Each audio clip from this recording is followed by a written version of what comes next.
Muy buenos días a todos. Un placer esta invitación que me ha hecho el Instituto Superior de Publicidad Inmobiliaria del Registro de la Propiedad Inmueble de la provincia de Buenos Aires. Quiero agradecer públicamente que me hayan tenido en cuenta entre los docentes convocados para poder participar de esta iniciativa tan particular, tan especial, que es tener la posibilidad en ocasión del 20º aniversario de este instituto de poder hacer humildes aportes a una consigna que es bastante puntual, es muy concreta y nos permite hoy a más de 5 décadas de entrada en vigencia de la ley 17.801 poder reflexionar fundamentalmente qué aspectos de esta ley podrían ser modificados.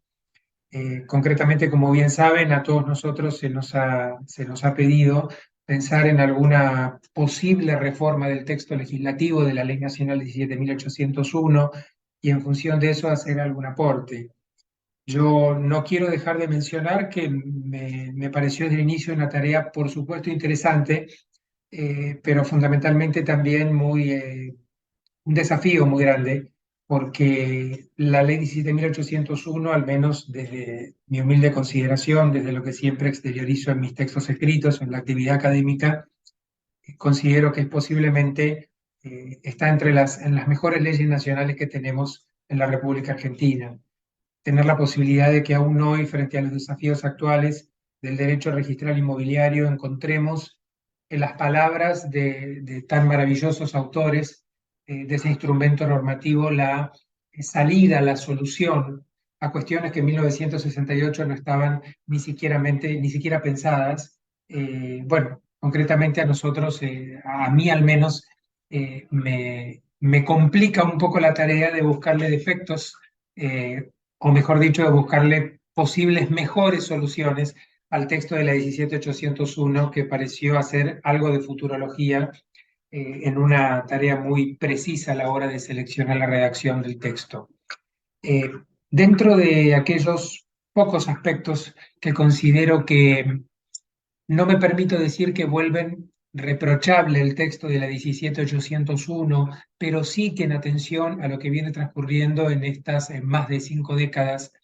nos permitirían, aunque sea, poder pensar que a veces una pequeña aclaración en un texto puede disipar debates doctrinarios y jurisprudenciales o distintos criterios que se suscitan entre los distintos registros de la propiedad inmueble. Me parece interesante. Concretamente, yo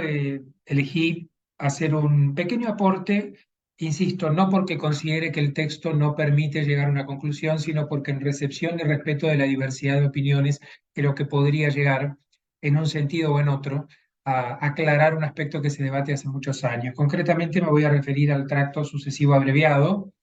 y a uno de los debates más interesantes que se han suscitado desde que entró en vigencia la 17.801 y que tiene que ver con el carácter o meramente enunciativo o taxativo de los casos de tracto abreviado comprimido que contiene el artículo 16 de la Ley Nacional.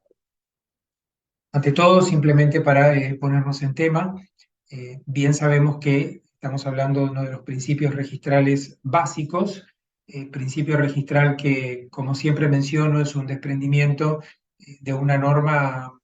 eh, absolutamente una piedra fundamental de todo el sistema del tráfico negocial y del derecho privado en general, que es el artículo, hoy contenido en el artículo 399 del Código Civil y Comercial de la Nación,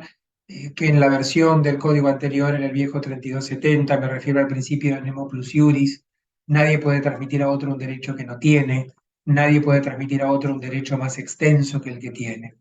Cuando nosotros pensamos en el principio registral de tracto sucesivo, estamos hablando de un principio importantísimo, fundamentalmente porque se consagra claramente como la expresión registral de esa regla que acabo de mencionar, que, como siempre menciono también en las palabras del gran maestro, el doctor Guillermo Lorenzo Allende, él sostenía que, y decía con absoluta certeza, que más que un principio jurídico se trata de un principio lógico. Si probamos a explicarle esto a alguien que nunca estudió derecho, lo comprende rapidísimo. Entonces, ¿por qué menciono esto? Porque el tracto obsesivo recoge dentro del funcionamiento de un registro. En el caso que aquí nos ocupa en esta ocasión del registro, el de un registro de la propiedad inmueble, recoge este principio fundamental. fundamental para las adquisiciones derivadas, y es que lo que yo no tengo, de ninguna manera puedo transmitírselo a otro. Recordemos que aún en los casos en que me encuentro subadquirentes de buena fe y a título oneroso, no adquirieron de quien entendió transmitirle, sino que en esos casos son adquisiciones por ministerio de la ley, porque hay determinadas circunstancias que justifican la adquisición originaria en cabeza de estas personas. Pero fuera de este supuesto que estoy mencionando y aclarando, el tracto sucesivo es esto, insisto, la expresión registral de un principio que es fundamental en el funcionamiento del derecho privado y que es naturalmente la raíz de todo el tráfico jurídico inmobiliario. Entonces, cuando nosotros lo pensamos, de acuerdo a cómo está, como lo pensaron sin lugar a dudas los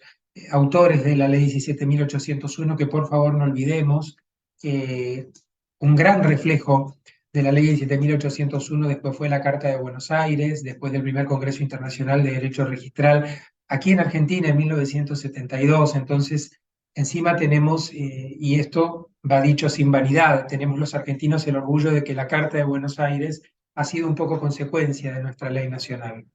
Y de la mano del principio de especialidad registral, de la mano del folio real, aparece una visualización, como bien sabemos todos nosotros, hasta gráfica del tracto sucesivo. Este perfecto eslabonamiento o encadenamiento que tiene que existir entre los sucesivos asientos registrales y que a nosotros nos permite visualizar que es esto, una suerte de cadena, esta explicación tan gráfica que se propone desde el artículo 15 cuando se define este principio, y que implica entonces que el registrador no va a tomar razón del documento, al menos en forma definitiva, o sea, al menos como anotación o inscripción definitiva, cuando no se genere esa identidad entre aquella persona que figura como titular del asiento vigente y aquella persona que aparece disponiendo en el documento registrable cuya inscripción se ruega. Entonces, en esto que es introductorio al solo fin de comprender que nos vamos a apoyar sobre este principio, es interesante insistir en algo que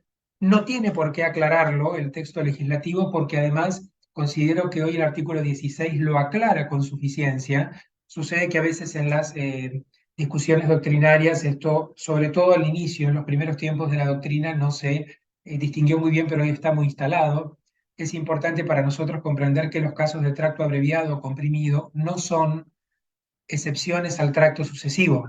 El tracto sucesivo no puede tener excepciones, porque tampoco el nemo plus iuris puede tener excepciones. Puede tener límites, pero no excepciones. Por eso, entre paréntesis, soy muy crítico con que se haya empleado la palabra excepción en la letra, en la construcción del 399 del Código Sustantivo actual. Pero, independientemente de ello, es importante entenderlo, y es importante entender que en este aspecto puntual, por supuesto, nada habría que agregar al artículo 16, porque lo dice.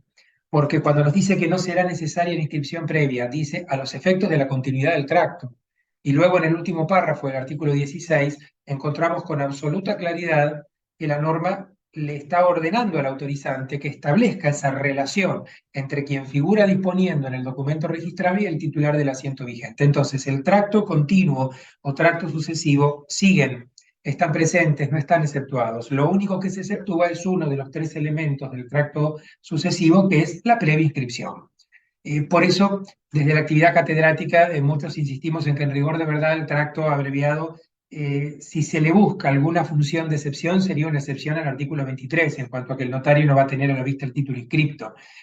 porque justamente va a quedar abreviado el tracto, pero no al artículo 15, es una modalidad comprimida, una modalidad abreviada de aquello. Entendiendo esto, cuando nosotros estamos frente al artículo 16, estamos frente a una modalidad especial del tracto que sigue siendo sucesivo, pero que permite abreviar o comprimir, permite en un solo acto administrativo rogar la inscripción o anotación de dos o más situaciones jurídicas registrables, porque justamente lo que el tracto abreviado busca lograr es economía de tiempo y economía de dinero. Como lo viene señalando la doctrina desde hace muchos años, evitar la confección de asientos registrales efímeros, porque tan pronto como me vuelva inscrito este título, rápidamente voy a rogar otra situación jurídica registrable. Entonces, ya desde la sanción de nuestra ley 17.801 se pensó, esto es contrario a la idea de economía procesal. no dejando de ver, por favor, que en la prestación del servicio público registral hay un procedimiento, hay claramente un procedimiento administrativo, y que ningún sentido tiene no echar mano a la posibilidad de una técnica inscriptoria o un procedimiento abreviado en sede registral que me permitan economizar tiempo y economizar dinero. A mí me parece que reeditar este pensamiento hoy, en el siglo XXI, en el que sin dudas hay cuestiones que no creo que en este punto sean novedosas, pero que nos plantean de otra manera algo que el legislador de la 17.801 ya pensó, y es esta necesidad de que el registro de la propiedad inmueble, los registros de la propiedad inmueble, cuando están prestando su servicio público, sea el servicio de inscripción o el servicio de publicidad, están justamente haciendo eso, prestando un servicio público frente a un usuario. Entonces nosotros hoy, que estamos posicionados frente a un paradigma ya conocido desde hace muchos años, y es el paradigma de una gestión pública en la que el centro de atención es el usuario, y entonces en todas las soluciones normativas, sean generales o particulares, se debe tener en cuenta que aquí el Estado, a través de este registro de la propiedad inmueble, que como bien sabemos en la mayor parte de nuestras provincias es el Poder Ejecutivo y en algunas el Poder Judicial, tiene que garantizar al usuario cuando le ruega la inscripción o anotación de un documento un servicio público ágil y eficiente. Esto significa que valorar estas dos cuestiones significa encontrar esa correcta armonía entre el tiempo y la eficacia en la prestación del servicio. Cuando nosotros pensamos en eso, el tracto abreviado ya es algo que conocíamos, que teníamos y que por supuesto responde a esas exigencias, aunque en su momento el legislador no conoció la idea, la conoció y sin duda la tuvo en cuenta, pero no se conocía al menos con el criterio o la denominación con la que hoy se plantea desde el punto de vista de la gestión pública. Entonces, claro, cuando nosotros nos encontramos eso, vemos que el artículo 16 menciona en sus cuatro incisos distintos casos. Algunos identifican cuatro, otros identificamos cinco dentro de esos cuatro incisos. No viene al caso hablar de los que ya figuran en la ley, pero se ha discutido y se sigue discutiendo, y lo observamos en una visualización federal de lo que sucede en nuestro país, que no todos los registros de la propiedad inmueble tienen la misma opinión, la misma interpretación con respecto a si los casos en los cuales se puede echar mano a la técnica de tracto abreviado son solamente los que menciona el artículo 16, esto es,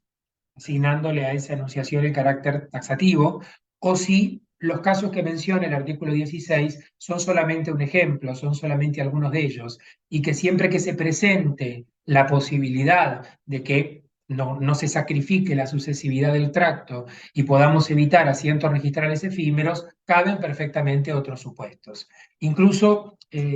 yo quiero puntualizar que para mí la necesidad de poder definir esto, más allá de la opinión que tengamos cada uno de nosotros, contribuye mucho a la seguridad jurídica. Nosotros desde hace muchos años, y sigue sucediendo, no tenemos un criterio uniforme en todo el país con respecto a esto. Hay registros que históricamente no permitieron otras inscripciones por tracto abreviado que las del artículo 16. Tenemos leyes registrales locales que simplemente repiten el artículo 16, leyes que incluso dicen que no se va a admitir ningún otro caso que los del artículo 16. Tenemos otros criterios de demarcaciones en las que se ha cambiado. La provincia de Buenos Aires, por ejemplo, está por la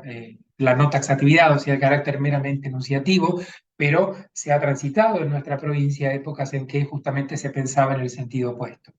Entonces, entiendo que la particularidad que tiene este tema que estoy trayendo a colación a partir de esta participación en este evento es muy importante, porque lo más complejo de este asunto es que tanto aquella corriente doctrinaria que sostiene la taxatividad como la corriente que se inclina por encontrar en esa enunciación algo meramente enunciativo, lo hacen leyendo el mismo texto. El punto está en cómo interpretamos cuando en la parte inicial del artículo 16 dice en los siguientes casos, y luego enumera, y luego de los cuatro incisos comienza el párrafo siguiente diciendo en todos estos casos. En esa palabra estos, algunos dicen, bueno, aquí está la taxatividad, son solo estos, no hay ningún otro. Y otros, en algún punto, me incluyo, apostamos desde siempre a que la interpretación no puede ser literal cuando eso no sacrifica otros principios y agiliza el ejercicio de la función pública y la prestación del servicio. Digo con esto que más allá de la interpretación en la que particularmente me enrolo, que es la no taxatividad, creo que sería muy importante que se pueda definir esto de alguna manera en el texto del artículo 16, porque si nosotros nos ponemos con una visión autocrítica, han pasado más de 50 años y este asunto sigue estando debatido y por más que ustedes pueden decirme, bueno, perfecto, pero cada registro tomó su camino, su interpretación. Bien sabemos que, por supuesto, como es una cuestión criteriosa, a veces sucede, y no es nada extraño que suceda, que ante un cambio de dirección de cualquier registro de la propiedad inmueble cambie el criterio, esto genera inseguridad en el usuario, sea quien sea ese usuario, porque detrás de ese usuario, sea el usuario último, que es el particular titular del derecho cuyo documento se pretende inscribir, o sea, esa suerte de usuario intermedio, que es en nuestro caso el notario autorizante que ruega la inscripción del título, concretamente genera inseguridad. A mí me parecería interesante que, independientemente de que, por supuesto, a partir de mi lectura y mi interpretación, yo lo propondría inclinado claramente por la no taxatividad, posiblemente porque en muchas demarcaciones territoriales esto generó buenas soluciones, por ejemplo, para las inscripciones por tracto de subasta y acto dispositivo, o incluso en algunas demarcaciones como la provincia de Buenos Aires, en la cual desde hace muchos años ya está permitida la inscripción de sentencia de prescripción adquisitiva con un acto dispositivo posterior. Menciono solamente algunos casos a título meramente de ejemplo, pero sencillamente demostrando que esto no conspira contra ningún otro principio registral y que aporta soluciones que son beneficiosas para todos y no está lesionando ninguna norma de orden público, creo que es un camino que sería interesante seguir. Pero como el propio texto del artículo 16, más allá de que a la hora de redactar un texto doctrinario o interpretarlo frente a un caso, estoy absolutamente convencido que desde mi opinión, desde la subjetividad, el artículo 16 a mí me alcanza y me sobra para interpretarlo, como entiendo que en el marco de este aporte uno tiene que correrse de su opinión y admitir que más allá de la convicción con la cual pueda sostenerla, el texto del artículo 16 podría razonablemente conducir, y de hecho lo hace, a otra corriente, a una interpretación contraria, creo que no estaría de más y podría ser muy sano agregar alguna mención dentro de ese artículo 16 a que los casos que se están enunciando no excluyen la posibilidad de incorporar otros casos, mientras, por supuesto, se respete la sucesividad del tracto y mientras eso se encamine a los principios y valores en juego que son los que expliqué anteriormente. Creo que la cuestión de la no taxatividad podría ser agregada al artículo 16 al solo efecto de disipar estos debates que de ninguna manera han menguado en el transcurso de estos años. Independientemente de eso, recordemos también que el tema de la no taxatividad no tiene que ver solamente con que haya otros casos al margen de los que menciona el artículo 16, sino también con que dentro de esos otros casos hasta puedo llegar a casos de tracto abreviado en los que haya más de dos situaciones jurídicas registrables cuya inscripción se ruega en un solo acto. Y esto en muchos casos lo hemos visto y lo hemos aplicado en casos concretos. De manera que, en resumen, es esta mi propuesta. Insisto y vuelvo a reiterar, no es una propuesta que se apoye en un texto que yo considere, desde mi opinión, que sea insuficiente. Para mí el texto me alcanza y es público desde la elaboración de mis textos doctrinarios para poder sostener lo que sostengo, pero vuelvo a decir, esta interesantísima propuesta de lo que nosotros podamos aportar tiene que hacernos correr un poco del lugar de la convicción con la cual nosotros interpretamos y tratar de buscar un texto que, si en algo le está ofreciendo alguna duda a otro sector, que es un sector representado por varios registros de la propiedad inmueble de nuestro país, de un país federal, sería muy importante encontrar en la letra del artículo 16 una respuesta definitiva a esta cuestión. De manera que vuelvo a agradecer mucho la convocatoria del registro de la propiedad inmueble de la provincia de Buenos Aires. Ha sido un placer para mí poder participar con este pequeño aporte de esta iniciativa tan bonita, tan amplia y tan abierta a la convocatoria de todos los que desde un lugar o desde el otro trabajamos estudiando el derecho registral. Los saludo a todos, les deseo mis felicitaciones al Instituto Superior de Publicidad Inmobiliaria del Registro de la Propiedad Inmueble de la provincia de Buenos Aires y como siempre nos seguiremos viendo en distintas actividades académicas de capacitación. Muchísimas gracias por todo y que tengan muy buenos días.